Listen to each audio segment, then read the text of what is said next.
Hello friends, आज हम आपके लिए लाए हैं मोदू नॉवल का पार्ट 12। लुओवेन जो कुछ सोचते हुए अंदर आ रहा था। तावरान की बात सुनकर वो पूछता है, क्या हुआ? तावरान के पास उस कैप्टन चाइना लुओ के साथ लड़ने का टाइम नहीं था। उसने कहा, अटॉर्नी लिू जो टाई लाए है उसमें यांग दोंगलाई के फिंगरप्रिंट्स हैं। विक्टिम के गले के मार्क्स से भी ये मैच हो रहा है। उसमें कुछ स्किन्स और ब्लड्स भी लगे हुए हैं। लग रहा है यही मर्डर वेपन है। ओवर टाइम काम करके फोरेंसिक डिपार्टमेंट वाले कल सुबह तक डीएनए टेस्ट का रिजल्ट दे देंगे। लुओवेन जो घड़ी देखता है, 12 बजने ही वाले थे। उसने कहा, चलकर देखते हैं। मुझे लगता है फेदू अभी ज़्यादा दूर नहीं गया होगा। फेदू नहीं गया था। स्टेटमेंट देने के बाद वो मदर हे के पास जाकर बैठा था। सिटी ब्यूरो वालों को बीच रात में भी काम करते देख मदर ही को थोड़ी सी आशा की किरण दिखाई दी। वो फेदू को बोलती है, तुम्हारे आने से पहले मैंने उसे देखा। क्या नाम है उसका? वो अटॉर्नी ल्यू के बारे में बोल रही थी। उनको पता ही नहीं था कौन क्या है। वो पूछती है, क्या कोई नया सुराग मिला है? मदर है आराम से बैठी थी, लेकिन फेदू को अपने लंबे पैरों को रखने में प्रॉब्लम हो रही थी। वो अपने पैरों के ऊपर हाथ ठोकते हुए बोलता है, हो सकता है। खूनी के पकड़े जाने के बाद आप क्या करोगे? अब घर वापस जाओगे? मदर हे जवाब नहीं देती। फेदू के हाथों को देखते हुए वो बोलती है, तुम तो पुलिस वाले नहीं हो ना। रात हो गई है, तुम्हें घर जाना चाहिए। फेदू टायर्ड नहीं था। उन जैसे लड़कों के लिए ये बस शाम ही थी। वो बोलता है, कोई बात नहीं, मैं आपके साथ थोड़ी देर बैठूंगा। मैं जब छोटा था मेरी माँ मर गई। जब वो जिंदा थी वो दवाइयाँ लेती थी और बाहर नहीं जा पाती थी। पापा बहुत बिजी थे, वो बहुत कम घर आते थे। मेरा स्कूल घर से दूर था। मैं एक हाउसकीपर के साथ स्कूल के पास रहता था। हफ्ते में एक बार ही मैं माँ से मिल पाता था। मदर है उसे देखते हुए बोलती है, तुम कितने अच्छे दिखते हो। ज़रूर तुम्हारी माँ तुमसे बहुत प्यार करती थी। वो तुम्हारा रास्ता देखती रहती होगी। अगर माँ को कुछ और काम ना हो तो वो सिर्फ अपने बच्चों के लिए ही जीती है। फेदू हंसकर हाँ बोलता है।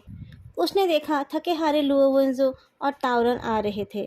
तावरन ने दूर से हाथ हिलाया। फेदू उनके पास जाकर दांत दिखाकर हंसता है। भैया, आपकी डेट कैसी रही? फेदू ने कहा था वो और ताओरान को परेशान नहीं करेगा। वो एकदम तमीज़दार छोटे भाई की तरह ही बर्ताव करने लगा। मत पूछो, तावरन हाथ हिलाकर बोलता है। उधर चलो, मुझे तुमसे कुछ बात करनी है। क्या हुआ? फेदू चलते चलते पूछता है। आपको समझ आ गई कि पुलिस के काम में कोई फ्यूचर नहीं है? मेरे ऑफिस के बिल्डिंग में जो योथियाओ बेचता है वो भी आपके कैप्टन से ज़्यादा कमाता है। लुओवेंजो की पूरी बॉडी में पिन चुभती है। उसे भूख लग जाती है। वो एक पुलिस वालों को बुला के पैसे देकर यू तियाओ खरीद के लाने को बोलता है। मदर है फेदू को देखती रहती है। अचानक उनका पुराना सा फ़ोन बज उठता है। वो कांपते हुए फ़ोन उठाती है। फ़ोन के उस पार से एक स्ट्रेंज वॉइस सुनाई देती है। उस लॉयर को देखा? उसने पैसे लेकर उन अमीरजादों के लिए बोला था, पर उसका अंतरात्मा जाग उठा। इसलिए वो आधी रात को दौड़ के आ गया रिपोर्ट लिखाने। अब तो पुलिस को पता चल गया है किसने मर्डर की है। वो लोग बहुत बिजी होंगे। एविडेंस छुपाना इतना आसान भी तो नहीं है।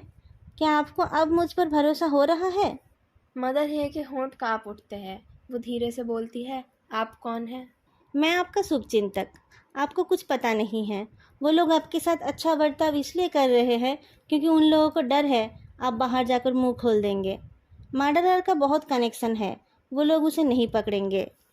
उधर तावरान फेदू को अपने ऑफिस ले गया और एक सिल्वर ग्रे टाई का क्लोजअप फोटो दिखाकर पूछा, तुमने कभी ये टाई देखी है? फेद देखकर बोलता है, ये तो बहुत पॉपुलर है, सबके पास ही है। जांग दोंगलाई के पास भी है। फेदू की हंसी गायब हो जाती है। वो बोलता है, क्या मतलब है आपका? लुओ वेंजो ने कहा, वही जो तुम समझ रहे हो। फेदू फोटो को उठा के अच्छे से देखता है और बोलता है, उसके पास है ऐसा एक। जितना मुझे याद है उसे ये जैंग टिंग ने दी थी। आप देख रहे हो, ये उसका स्टाइल नहीं है।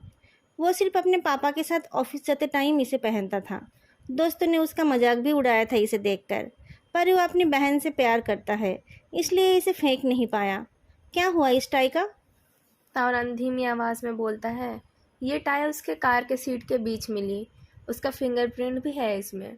हमें लगता है यही मर्डर वेपन है। हमें बताओ, 20 तारीख की रात क्या उसने ये टाई पहनी हुई थी? नहीं, आप सीसीटीवी फुटेज में देख सकते हो। 20 तारीख तो वीकडे था। शायद उसने दिन में पहनी हो और बाद में गाड़ी में या पॉकेट में रख ली हो। मुझे नहीं पता।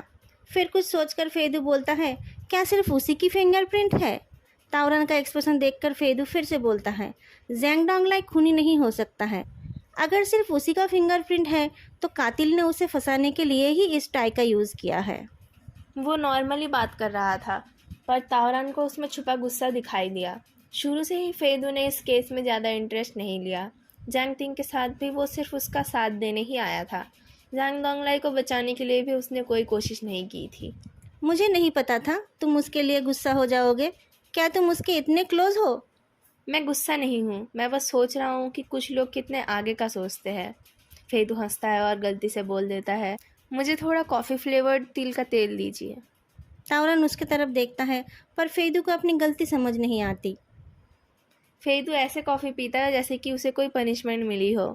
फिर बोलता है, जब आपने उसे छोड़ा था तब आप श्योर थे कि उसने मर्डर नहीं किया था, है ना? लुओवेंजो गर्दन हिला के बोलता है, हाँ, सिगरेट के टुकड़े के डीएनए उसी के थे। सीसीटीवी फुटेज से हमें पता चला था वो क्लब छोड़कर निकल गया था। वो क्लब में नहीं मरा था। हमने ये इसलिए डिस्क्लोज नहीं किया था क्योंकि मुझे लगा था मर्डरर इस केस को अच्छे से फॉलो कर रहा है और वो कुछ ना कुछ ज़रूर करेगा। उसने हमें ये टाई भेज दी। अगर वो क्लोजली फॉलो कर पा रहा है और मर्डर वेपन को भी प्लांट कर पाया है तो इसका मतलब मर्डरर उन लोगों में से है जो उसे उस दिन लेने आए थे। जांग टिंग और अटॉर्नी लिऊ को छोड़कर बाकी सब लोग उस दिन चेंगोंग मैंशन पर थे। फेदू पैर फैला के तावरान के डेस्क के ऊपर झुक जाता है। इस केस में मैं ही ज़्यादा इन्वॉल्व हो गया हूँ, क्या मुझ पर भी शक है? ज़्यादा नहीं, लुओवेंजो बोलता है। तुम्हें तो वेस्ट डिस्ट्रिक्ट में नॉर्थ समझ नहीं आ रहा था। उस जगह पर लाश फेंकना तुम्हारे बस का नहीं है। फेदू उसकी तरफ देखता है। बहुत हुआ प्रेसिडेंट फेई, मुझे पता है तुम अमीर और अच्छे हो और तुम यूटियाओ भी खा सकते हो। तुम्हारा सिल्क बैनर भी रेडी हो रहा है। अब तुम नखरे बंद करके ठीक से बताओ। तावरन दोनों की तरफ देखता है। वो तो सिर्फ डिनर करने ही गया था, इतने कम टाइम में क्या हो गया? फेदू लुओवेंजो की तरफ देखता है। शायद मन ही मन वो उसके टुकड़े कर रहा था। मुझे छोड़कर इस केस को समझने वाला अटॉर्नी लिऊ है। शायद उसी ने टाई को प्लांट की हो, पर इसके पहले वो जन डोंगलाई को नहीं जानता था, तो वो कैसे उसका टाई लेकर मर्डर करेगा? अटॉर्नी लिऊ को जंग टिंग लाई थी और जाओ टिंग के पास ही ज़्यादा मौका था। वो मरे हुए को भी जानती थी। उसका एलिवाई चेक करो। एक चौथा आदमी भी है, जंग टिंग का बॉयफ्रेंड, जाओ हाउचंग। वो एक नॉन लीगल एडवाइज़र है। उसी ने अटॉर्नी लिऊ को सजेस्ट किया था। वो आज साथ भी आया था। उस रात वो चेंगवांग मैंसन पर था और डिनर के बाद निकल गया था। तुम श्योर हो वो निकल गया था? लुओवेंजो ने पूछा। आपको क्या लगता है वो अपने होने वाले साले के सामने रात का मजा लेगा? फेदू बोलता है। क्या आप बता सकते हैं हेजोंगी किधर गया था? तावरान ने कहा, वो वेंचेंग चौक पर उतरा था। फेदू जाओ हाउसंग का बिजनेस कार्ड निकाल कर टेबल पर रखता है। उसका ऑफिस वेंचेंग स्ट्रीट पर ही था। तावरान खड़ा होकर बोलता है, वो ही होगा। जल्दबाजी मत करो, लुओवेंजो बोलता है। उसका ऑफिस वहाँ पर है, इसका मतलब ये नहीं है कि वो खूनी है। कनेक्शन क्या है दोनों में? किसी ने हेजोंगी को 1 लाख युआन दिया था, फेदू ने कहा। अगर वो जाओ हाउचंग है तो वो उसे पहले से जानता था। उसकी फ़ोटो हेजोंगी की माँ को दिखाएंगे तो पता चलेगा वो उनके गांव से था या नहीं। लुओवेंजो लैंग चियाओ को फ़ोन करके मादर हे को लाने के लिए बोलता है। 15 मिनट बाद वो आकर बोलती है कि हेजोंगी की माँ कहीं नहीं थी। दोस्तों, अगर आपको ये वीडियो अच्छी लग रही है तो तुरंत जाके लाइक, कमेंट और चैनल को सब्सक्राइब ज़रूर करें। चीफ, मैंने हर जगह देख ली है, किसी ने उनको नहीं देखा, लैंग चियाओ ने कहा। सीसीटीवी फुटेज देखो जल्दी। सीसीटीवी फुटेज क्लियर था। फेदू के जाने के बाद उनको एक कॉल आया। फ़ोन में बात करके वो फेदू का रास्ता देखती रही। फेदू को ना देखकर वो दुखी हो गई और चुपचाप निकल गई। गेट के बाहर जाकर उन्होंने रास्ता पार करा और सामने वाले चौक पर जाकर मुड़ गई। लैंगचाओ चीफ के ऑर्डर का इंतज़ार ना कर कर तुरंत कुछ लोगों को लेकर निकल जाती है। वो लोग अलग अलग होकर उन्हें ढूंढने लगते हैं। मैं जियाओ हायांग से पूछ कर आया, तावरान ने कहा। सब बुरो वालों ने उन्हें स्टेशन से लेकर सीधा यहीं छोड़ दिया था। उनको इस शहर के बारे में कुछ पता नहीं होगा, पर सीसीटीवी पर दिख रहा है उन्होंने इधर उधर नहीं देखा। वो सीधा चली गई। शायद किसी ने फ़ोन करके उन्हें बुलाया हो। चौक के सारे कैमरा फुटेज चेक करो, लोवेंजो बोलता है। उसे फेदू की कही हुई बात याद आती है। उसे विश्वास दिलाना होगा आप भी उन लोगों के साथ ही हो। उसको लगेगा जस्टिस नाम की कोई चीज़ है ही नहीं। पर उन लोगों ने मदर ही को कन्विंस कैसे किया? कैसे वो इतनी रात को निकल गई? क्या उनको पुलिस पर भरोसा ही नहीं था? लुओ वेंजो फेदू की तरफ देखता है। वो नीचे देख रहा था। बालों से उसका चेहरा ढका हुआ था।